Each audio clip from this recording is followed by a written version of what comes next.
Shalom, saudara-saudariku dan para sahabat insani yang dikasihi Tuhan. Selamat berjumpa lagi dalam program Renungan Rohani Insani, Inspirasi Sabda Allah hari ini, Selasa 28 Juli 2020 bersama Pastor Marcel Manggau CICM yang sedang bertugas di Paroki Santo Paulus Tello, Makassar, Keuskupan Agung Makassar. Selamat mendengarkan. Shalom Bapak Ibu, saudara-saudari yang terkasih dalam Tuhan. Salam sehat selalu untuk kita semua dan salam jumpa dalam program Insani, Inspirasi Sabda Allah hari ini, Selasa 28 Juli 2020, hari biasa pekan ke-17 tahun A, bersama saya Pastor Marcel Manggau CICM. Sebelum kita mendengarkan sabda Allah hari ini, marilah terlebih dahulu kita berdoa. Atas nama Bapa dan Putra dan Roh Kudus. Amin.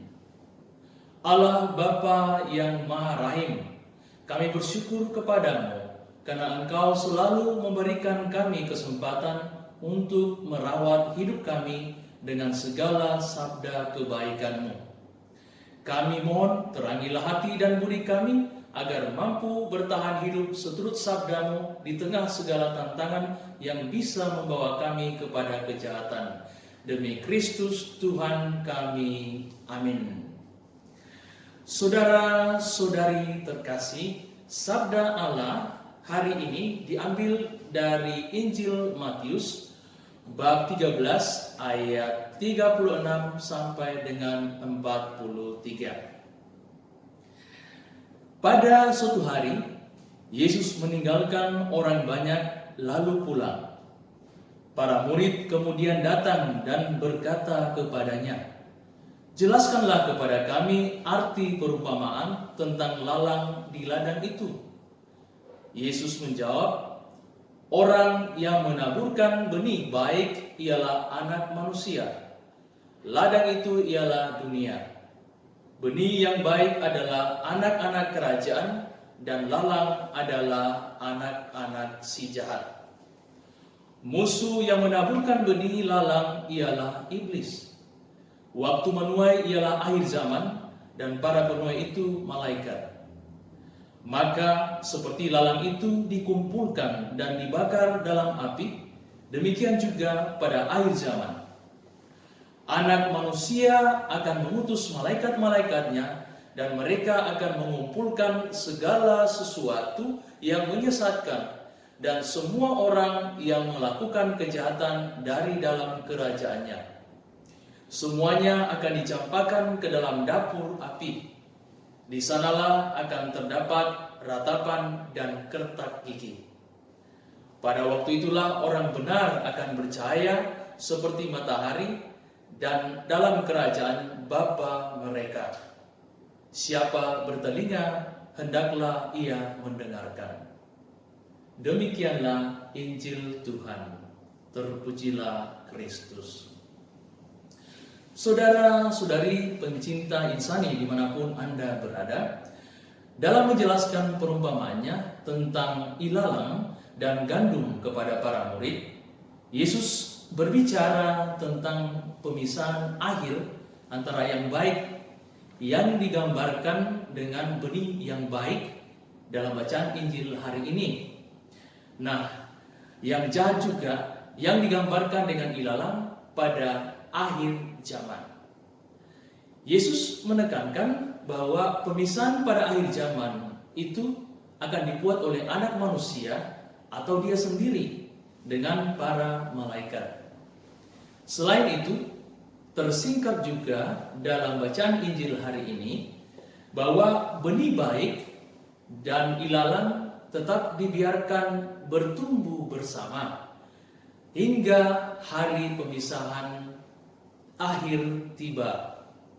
Dengan kata lain, bukan manusia yang menilai dan menentukan apalagi melakukan pemisahan akhir tersebut, melainkan Yesus sendiri.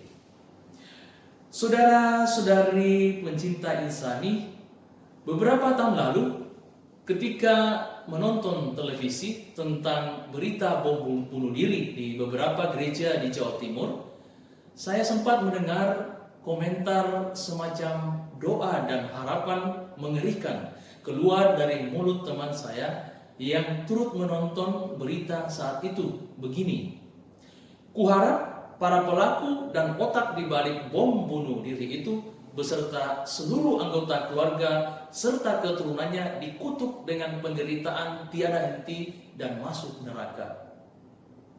Beginilah mungkin kecenderungan kita manusia melakukan sebuah penilaian dan penghakiman terhadap sesuatu atau sikap yang kita pandang jahat. Kita lebih sering ingin cepat-cepat mencabut ilalang yang tumbuh di tengah gandum. Padahal kadangkala kita tidak bisa membedakannya karena kedua tanaman itu serupa. Bahkan karena ketergesa-gesaan kita dalam menilai dan menghakimi, kita salah cabut. Malah yang kita cabut adalah gandum atau benih yang baik. Lalu mengapa demikian? Karena mungkin dalam diri kita sendiri tumbuh secara berdampingan karakter-karakter dari kedua jenis tanaman ini. Gandum memberikan protein melalui buahnya yang berisi. Gandum tidak mengganggu ilalang karena berfokus pada pertumbuhan dirinya, bahkan malah berbagi makanan dengan tanaman di sekitar dirinya. Sementara itu, ilalang adalah tanaman yang menumpang pada tanaman lain. Ini berarti ia mengambil makanan bagi pertumbuhannya dari tanaman lain, bahkan kadangkala mematikan tanaman itu. Kenyataan ini bisa kita lihat pada akarnya yang melilit akar tanaman lain. Selain itu, ilalang juga adalah tanaman yang menipu dan munafik karena bunganya tidak memberi buah. Dengan memahami beberapa karakter dari kedua jenis tanaman ini, maka kita perlahan-lahan mengenali yang mana gandum dan yang mana ilalang.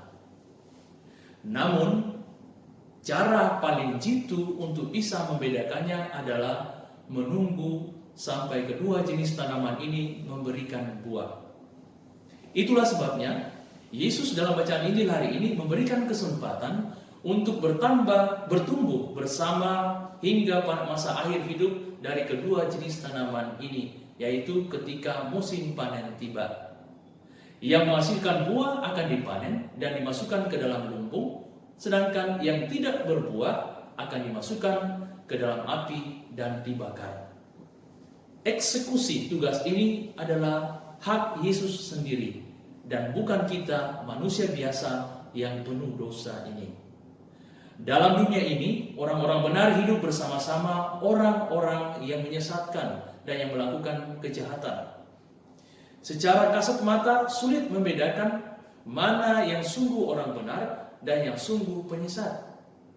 Itulah sebabnya untuk sementara waktu sampai Kristus datang, para penyesat dan pembuat kejahatan dibiarkan hidup bersama orang-orang benar. Namun, penilaian itu hanya bisa terjadi karena rahmat Tuhan. Orang-orang benar harus bertahan sampai musim menuai dan akan muncul sebagai pemenang, bercahaya bagaikan matahari dalam kerajaan Bapa. Lalu apa yang harus kita buat? Hendaknya kita mempertahankan pada diri kita kualitas gandum yang baik karena kita berasal dari benih yang baik. Kita berfokus pada pertumbuhan baik diri kita dan tidak menilai orang lain sebagai ancaman hidup kita. Biarkanlah penilaian dan penghakiman tentang perilaku hidup orang lain hanya menjadi milik Tuhan hingga tiba saat hari penghakiman. Akan menjadi percuma bila kita menyebut diri sebagai gandum di tangan penabur tetapi tidak menghasilkan apa-apa. Bila tidak menghasilkan apa-apa, maka kita tidak beda dengan ilalang. Orang yang baik tidak akan menjadi lebih baik bila kebaikannya itu hanya untuk dirinya sendiri. Ia tidak beda dengan orang yang sesat dan melakukan kejahatan. Kita harus menjadi baik untuk orang lain, dan dengan demikian kebaikan itu menyebar dan mempengaruhi yang lain untuk juga menjadi baik. Saudara-saudari pencinta insani dimanapun Anda berada, sekarang kita bisa melihat kehidupan kita sendiri. Apakah kita ini bertumbuh seperti gandum, atau benih yang baik, atau malah seperti ilalang? Bisakah kita mendeteksi bahwa dalam mengarungi hidup ini ada juga karakter gandum dalam diri kita, atau lebih banyak karakter ilalang? Marilah kita menjadi gandum yang baik, karena penabur kita adalah yang maha baik. Semoga demikian. Amin. Saudara-saudari pencinta insani dimanapun Anda berada, marilah kita tutup inspirasi Sabda Allah hari ini dengan berdoa. Allah Bapa yang Maha Murah dan belas kasih, tanamkanlah selalu dalam diri kami untuk tidak memberikan penilaian dan penghakiman atas sikap hidup sesama, melainkan memusatkan perhatian pada pertumbuhan diri kami demi menghasilkan buah yang berisi siap dipanen kelak dan bukan untuk dibuang ke dalam api lalu dibakar. Demi Kristus Tuhan dan pengantara kami. Amin. Tuhan sertamu dan sertamu juga. Semoga kita sekalian dan segala karya baik hidup kita hari ini senantiasa dilindungi, dibimbing dan diberkati oleh Allah yang Maha Kuasa, Bapa, Putra, dan Roh Kudus. Amin. Tuhan memberkati. Terima kasih saudara-saudariku dan para sahabat insani yang dengan setia mendengarkan Sabda Allah bersama Pastor Marcel Manggau, CICM. Saya, Pastor Marcel Lolotandung, mengucapkan berlimpah terima kasih kepada Pastor Marcel Manggau. Semoga Pastor bersama dengan segenap umat di paroki senantiasa diberkati oleh Tuhan dalam setiap aktivitas dan pelayanannya. Amin.